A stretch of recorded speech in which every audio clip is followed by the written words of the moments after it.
बघितलं? अरे बघितलं म्हणजे काय, घरी पण जोपर्यंत पारू होती तोपर्यंत पारूच रांगोळी काढायची ना. आणि आता सावित्री आत्या काढते. तुला कधी रांगोळी काढताना बघितलं नाही ना, म्हणून शॉक झालो ग. ए प्रीतम, आमची प्रिया खूप हुशार आहे, तिला सगळं येतं. बघितलं आदित्य दादा, असेच चिडवत असतात मला नेहमी. प्रिया प्रिया तू इग्नोर कर त्याला, मी बघतो त्याच्याकडे. तू काढ, छान रांगोळी काढतेस. तसं पारूच काढणार होती रांगोळी, पण ती स्वयंपाक करते ना, आणि आजीचा काढा पण बनवायचा तिला. मग मीच म्हणाले की मी काढते रांगोळी, तेवढीच माझी मदत होईल तिला. तसंही कुठल्याच कामाला हात लावू देत नाहीये. मी रांगोळी काढते म्हणल्यावर तेवढ्यासाठी तरी रेडी झाली, नशीब आहे माझं.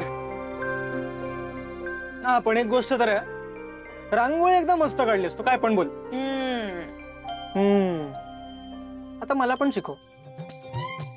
काय तुम्हाला रांगोळी शिकायची?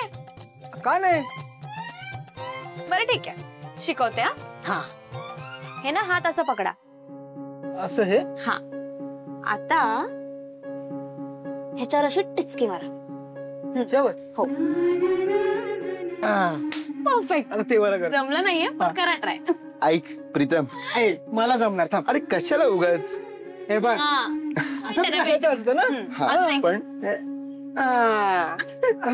थोडी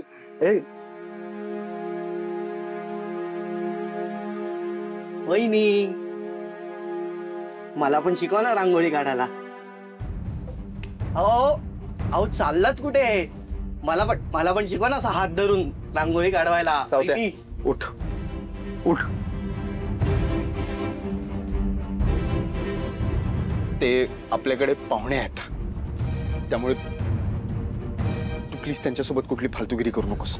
हो हो हो, अहो मगाशी पाहुण्यांचा पाहुणचार करायचा राहिला, म्हणून तर आलो इथे. वहिनीबाई येता ना घरी? अहो पाहुणचारासाठी.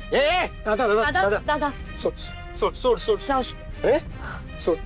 अरे तू काय बरं आहेस ना? तू काय मला अडवतोयस?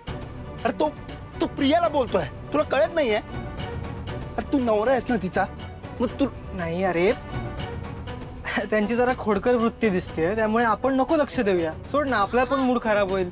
जाऊ दे, चल आपण निघूया. प्रीतम, हा पाहुणे जरा हुशार दिसत आहेत, जरा शिका यांच्याकडनं काहीतरी.